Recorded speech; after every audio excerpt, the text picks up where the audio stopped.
Aproveitando para fazer um paralelo, até com outro livro do Thaler, que é Prêmio Nobel de Economia pelas suas teses de finanças comportamentais, ele fez um estudo em que ele comparava a performance de portfólios de pessoas que olhavam portfólio toda semana, todo mês e uma vez por ano. E ele mostrou que pessoas que olhavam toda vez por ano tinham performance melhor do que aqueles que olhavam toda semana. Então, isso mostra um pouquinho como é que, ao contrário de um cirurgião que tem que estar o tempo todo estudando, o tempo todo vendo, mostra sobre o cenário probabilístico no mercado financeiro, que muitas vezes você ser mais passivo, né, olhar menos a informações e ruídos que a gente chama, vai levar ao sucesso de longo prazo. Óbvio, não estou falando para comprar qualquer coisa e falar, o Felipe falou para ficar 10 anos, né? E é um negócio ruim. Mas para lojas americanas espera 10 anos que acontece. Mas dado que você fez uma análise prévia, minimamente razoável, de um determinado ativo, isso enquadra-se tudo, tá? Porque a gente está numa época até de falar de título de renda fixa de 40 anos de duração. Bem fundamentado. E olha, com menos frequência, você fica menos exposto aos ruídos e faz com que você gire menos a carteira, do que no fim das contas aponta para melhores resultados no longo prazo, né? Na média. Você permite a adequação do mercado, né? Você, eventualmente, em algum momento, você precisa... O tempo, ele é inexorável, né? Mas ele pode ser... Justamente por ser inexorável, a gente tem que usar ele a nosso favor. Então, trazer... E é o único fator exponencial, no final das contas. Exatamente. Então... Mas o problema é que, hoje em dia, é o excesso que peca. Porque a minha carteira não pode estar pior do que a sua. Entendeu? Eu tenho que estar com a minha carteira redonda, eu tenho que ter o melhor ativo, eu tenho que estar posicionado em tudo. Tanto que a pergunta que a gente mais recebe, talvez vocês na Portfel recebam dos clientes de vocês, é: qual que é a boa desse mês? Qual que é a oportunidade agora?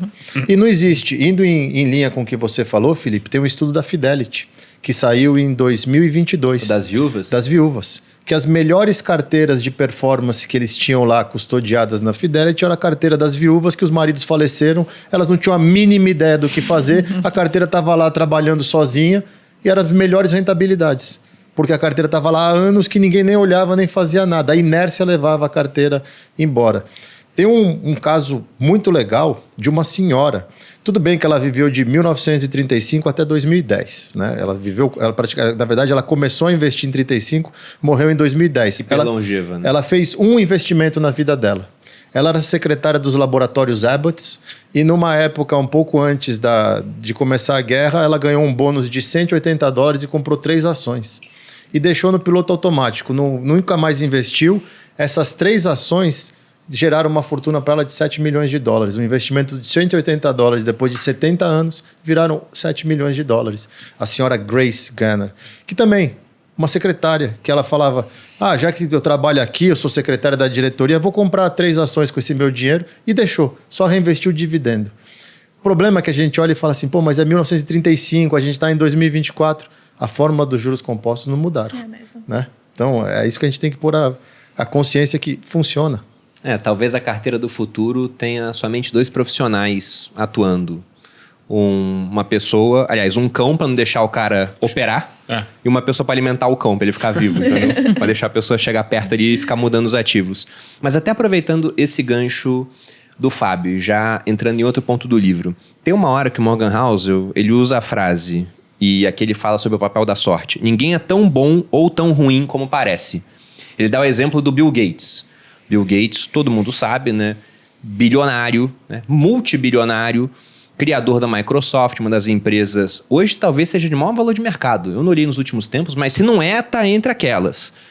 E com uma chance grande de continuar sendo no futuro, porque afinal é uma das grandes acionistas por trás do ChatGPT. E ele fala sobre como o Bill Gates ele deu sorte, de certa maneira, porque ele teve acesso ao computador numa época em que quem tinha acesso era uma pessoa a cada milhão. E ele fala de um amigo do Bill Gates, que era muito bom, mas morreu num acidente de montanhismo. E a estatística é a mesma, a chance de morrer é de 1 em 1 milhão. Então, fica essa indagação. Até quanto a sorte é importante? O papel da sorte na trajetória das pessoas. Porque, por exemplo, quando me fala assim, Bruno, você deu sorte. Eu falo, pra caramba. Muita sorte. Agora, quando falam, você deu só sorte, eu falo, calma aí, né? Pera lá. Só sorte... É diferente. Lógico que eu dei muita sorte em uma série de aspectos. Eu até comentei no evento do fim de semana que primeiro que eu ganhei na loteria genética. Porque se eu tivesse nascido no Afeganistão, seria muito diferente. Eu nasci no Brasil numa família de classe média, eu tive acesso a uma boa educação, Eu tive alguns dons naturais que vieram comigo por conta de parte genética. Outros eu consegui desenvolver por conta do ambiente onde eu estava inserido. Então eu dei sorte pra caramba, mas também dei azar na vida em alguns pontos. Eu queimei quase o corpo todo quando eu tinha 3 anos de idade, por exemplo. É verdade. Então eu poderia ter dado muito mais sorte. Poderia ter nascido numa família rica, por exemplo. Mas eu não sei. Talvez se eu nascesse lá eu não seria quem eu sou hoje. Talvez fosse um herdeiro com muito dinheiro, mas destinado a dilapidar aquele patrimônio. Queria ouvir a opinião de vocês sobre essa questão do papel da sorte. Tanto na vida das pessoas quanto no portfólio. Eu filosofei bastante nessa parte do livro. Porque eu acho que ele traz uma reflexão profunda, né? Porque é óbvio, ele te faz pensar, caramba, o quanto do que eu fiz hoje é sorte. E aí você pode entrar nesses méritos. Até antes, né? Poxa, eu fui... O meu espermatozoide foi escolhido entre vários, né? Os bilhões e as infinidades de eventos que permitiram que a Terra sequer existisse nessa forma como existe. E, ao mesmo tempo, do outro lado, você tem a questão da consistência e da perseverança que você mesmo cria. E, ao mesmo tempo, coisas que nunca aconteceram que poderiam ter te ajudado. Sim. E que seria o oposto, seria o azar, né? Eu poderia ter acontecido isso nunca aconteceu. Quantas coisas poderiam ter acontecido com o Bill Gates que fariam ele pior? Quantas coisas poderiam ter acontecido que fariam ele ainda mais rico? Eu sei que ele já está no topo, né, da cadeia de riqueza, mas ele poderia ser ainda mais. Pode tomar o Elon Musk como referência, né? Várias coisas que deram certo, quantas poderiam ter dado errado. E aí, eu fiquei muito tempo me debatendo o que é sorte, o que é capacidade. Óbvio, não vou entrar na parte de investimentos, mas na parte de investimentos a gente faz uma análise bem profunda sobre isso. E, no final das contas, a conclusão foi: sorte está fora do nosso controle.